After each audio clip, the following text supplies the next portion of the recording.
Naitwa Dr. Chris Mauki na hii ni channel ambayo imebadilisha maisha ya watu wengi sana katika maeneo ambayo kama wewe ni mfuatiliaji utakuwa umeshafahamu. Mara nyingi nazungumza na kufundisha maeneo ya malezi, ndoa, familia, mahusiano pamoja na maendeleo binafsi, yani personal development.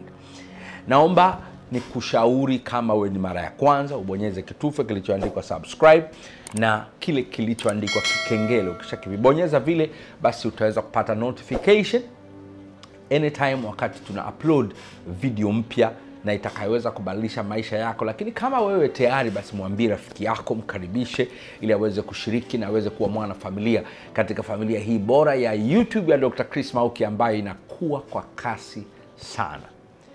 Leo naomba nikufundishe topic itakayokusaidia katika eneo la malezi. Nikufundishe kitu muhimu sana kitakachokusaidia katika eneo la malezi. Topic ya leo inasema mambo matatu ya kurithisha watoto wako kabla ya mali. Mambo matatu ya kuwarithisha watoto wako au ya kumrithisha mtoto wako kabla ya mali. Topic hii inaizungumza kwa sababu watu wengi tunafahamu ya kwamba mali ndio kitu pekee cha kurithisha watoto. Na wakati tukiwaza kuhusu urithi, cha kwanza akili zetu zinatupeleka kwenye mali, properties, things, house, money, land, ardhi, nyumba, pesa. Lakini naomba nikwambie viko vitu vingi ambavyo Mungu amenisaidia kuvielewa na kujifunza kuhusu hivyo, ambavyo vina umuhimu sana kwenye kuhakikisha unamrithisha mtoto wako kabla ya mali. Kwa nini? Kwa sababu kama ukimrithisha mali peke yake, vitu peke yake, viwanja peke yake, magari peke yake, akaunti za benki peke yake, elimu peke yake, ukashindwa kumpa hivi vitu, anaweza vile vitu ulivyompa visikae muda mrefu kwa sababu atakosa hekima ya kwenda navyo. Nataka nikupe vitu vitatu. Jambo la kwanza au kitu cha kwanza, rithisha imani yako. Rithisha imani yako. Tunasema transmission of faith. You transfer the faith. You transmit the faith. You inherit faith kwa watoto wako. Sio wewe umeinherit kwa babako, wewe unaitransmit, yani maana yake unaipitisha, unaipenyeza iende kwa watoto wako. Kwa nini? Kwa sababu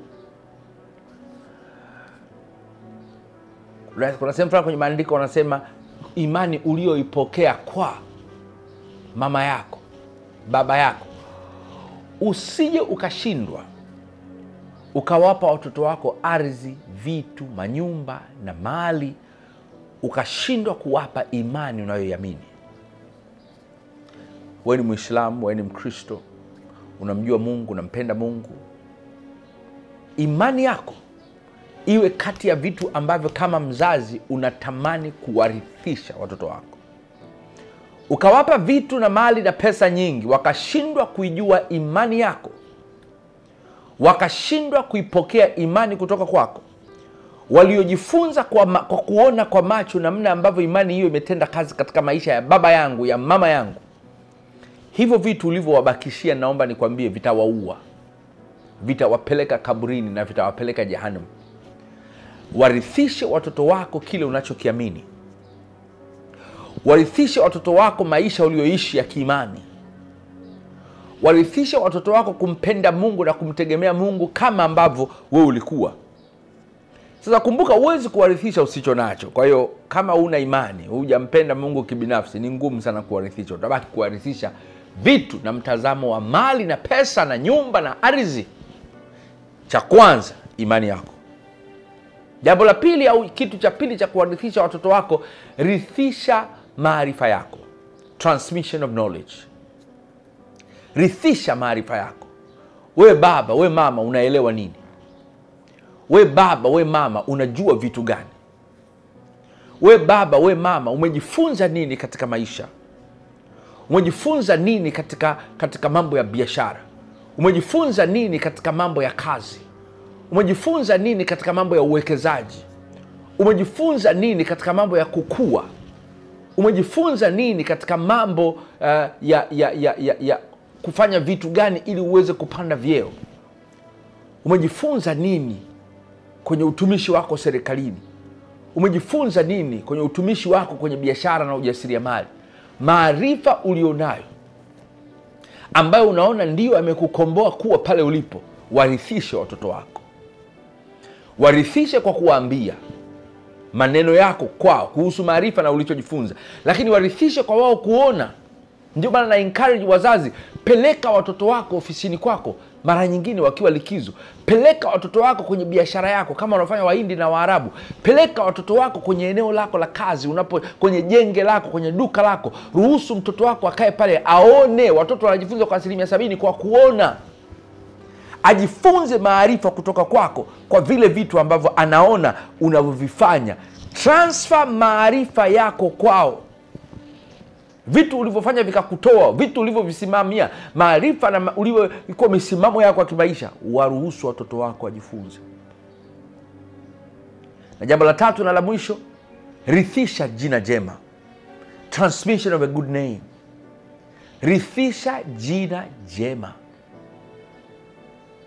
Mithali 22:1, heri jina jema kuliko mali nyingi.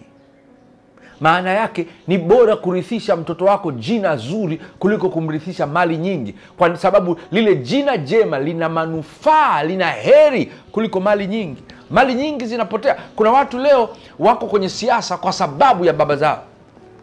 Kuna watu leo wanapenya kwenye ujasiriamali na biashara kwa sababu ya jina lao. Watu wanaamini jina lao, wanakopesheka kwa majina yao. Wengine wanakopesheka kwa jina biashara ililotengeneza.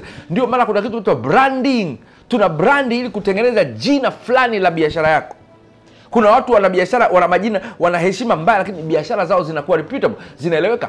Kuna watu ambao wanabebwa na majina yao, biashara yao haifanyi vizuri, lakini wako tayari kumkopesha kwa sababu ni jina fulani.